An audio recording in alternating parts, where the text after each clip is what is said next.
Pwede na po namin matanong yung regarding sa pag-deny po ng ICC sa request po ng PRR for his interim release. And follow up na rin po dyan, meron pong survey ang SW that PRR should be held accountable. I will reserve kasi merong appeal ang lawyers ni President Duterte for the ICC ay meron silang appeal doon sa denial ng interim release at pending yon. So gusto ko lang antayin yung lumabas ang desisyon ng korte doon sa appeal ng defense team ni dating Pangulong Rodrigo Duterte. Pero yung initial na pag-deny, how was it to inform you?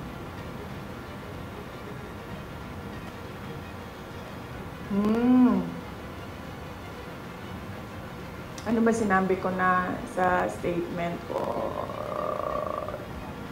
Wala pa naman ako nag-statement dati about sa interim release, no? Pero inaantay ko lang kasi talaga kung ano yung decision nila sa appeal noong defense team. Your thoughts na lang po doon sa SW survey. Do you have any comment on that po? Well, assuming na truthful and faithful yung data doon sa survey,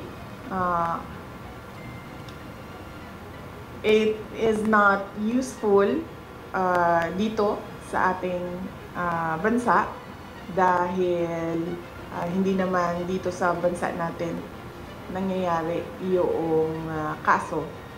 So, I guess for the ICC court to think about if at all pinagbabasihan yan nila. Kasi kung ano-ano na lang yung... Ay, sorry, hindi pa pala ako mag-comment sa ICC. No?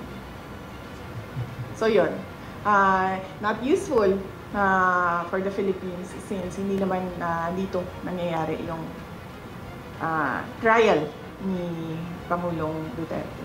Jace, one more on that is, ma'am, yung reso po ng Senate, ma'am, yung supporting the house arrest of the former president. Yes, nagpapasalamat ako sa mga senators natin sa kanilang resolution about the house arrest for former President Duterte. Dahil yun din ang pakiusap noong defense team ni dating Pangulong Rodrigo Duterte na siya ay mabigyan ng interim release at ang setup nun ay parang isang house arrest at yun din ang sentiment ng karamihan for humanitarian purposes dahil he's an 80-year-old ailing and frail person, no? It is, as I said, cruelty for the ICC to keep on detaining him inside the detention unit where he is not given 24 hours bedside care. Next question. Camille Samonte, TV5. Related lang, ma'am, dun sa ICC.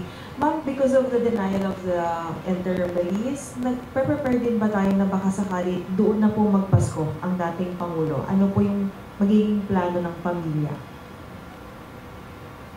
Oh yes, oo. Kahit naman wala pa yung desisyon ng interim release, no, ay napag-usapan na ng family na na merong pagpapalit-palitan ng pagbibisita doon sa kanya sa detention unit. So, meron ng mga relatives on deck at merong scheduling sa kanilang pagbisita.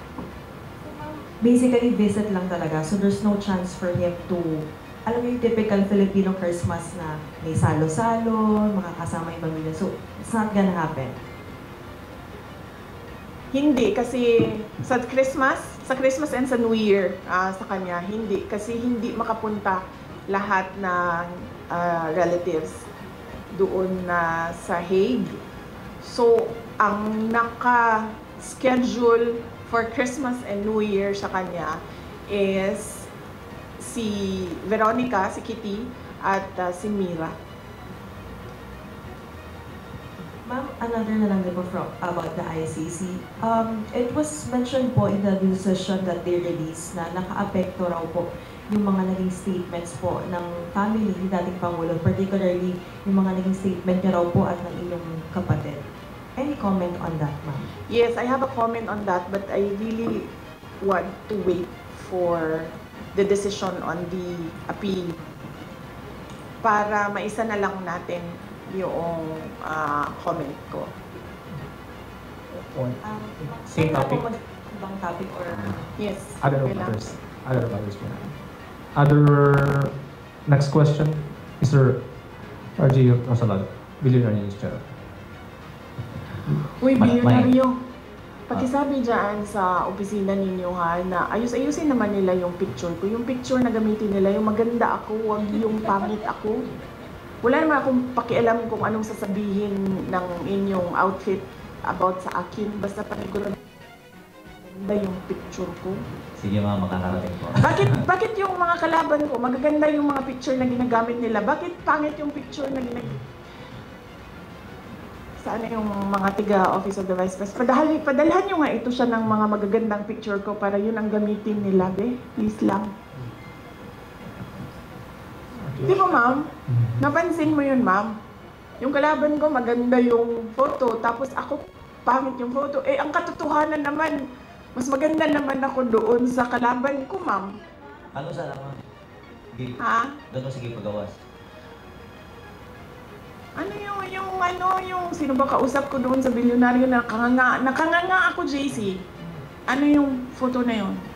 Ayan si JC, alam niyo yung JC ah. Okay. Ma'am, related dun sa appeal ma'am, may panibagong evidence ba kayong sinubmit sa ICC dun sa appeal? Sorry, hindi ko alam. Kasi hindi nag-discuss yung abogado sa akin kung ano yung laman. Ang napag-usapan lang namin is merong appeal. Would you know kung sa pre-trial chamber ba or sa appeals chamber yung appeal? Appeals chamber. Appeals chamber. Yes. Any other topic? Any other question? Follow up on ICC? Camille, Ibang topic. ibang topic. Another topic. RG, ito pa rin. Sige. Okay. Regarding sa plano po ni bagong ombudsman, Remulla, na hukayin niya ulit sa hukay yung formalities. Sa tingin niyo may nilulutong narrative yung administration? Oh yes. Oo. Matagal naman na ako nagsasabi, 'di ba? Na wala namang ginagawa itong gobyerno na ito. Kundi number 1, mamulitika, at number 2, ubusin ang budget ng Pilipinas sa korupsyon. So yan lang 'yun. Ang ginagawa nila, sir, sa totoo lang. Meron ba kayong nakikitang project? Wala, 'di ba?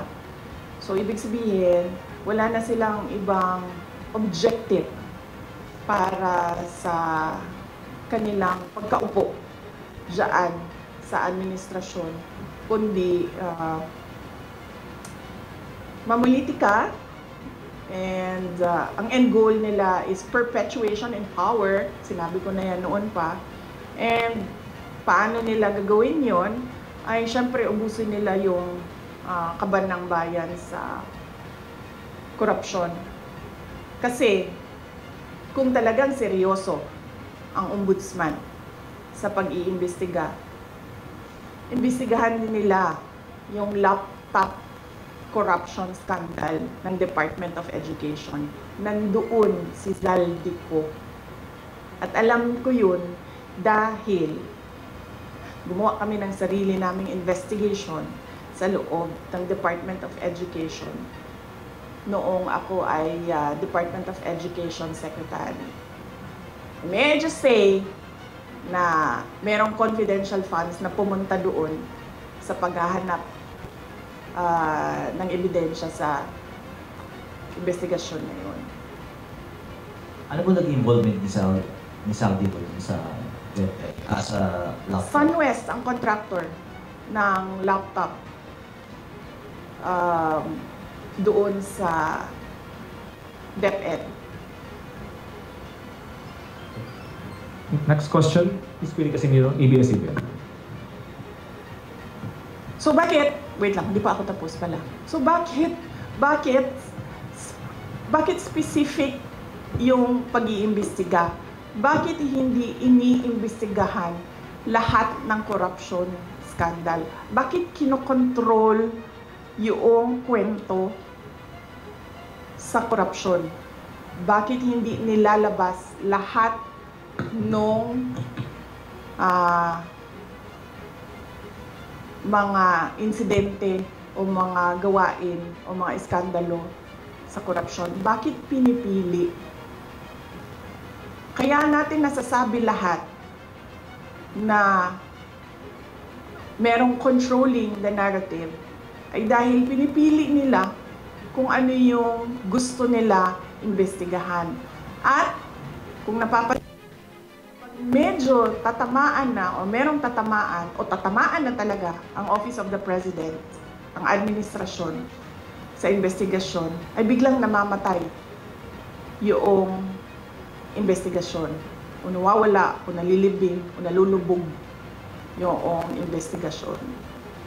So ibig sabihin, meron talagang pagkontrol sa kwento.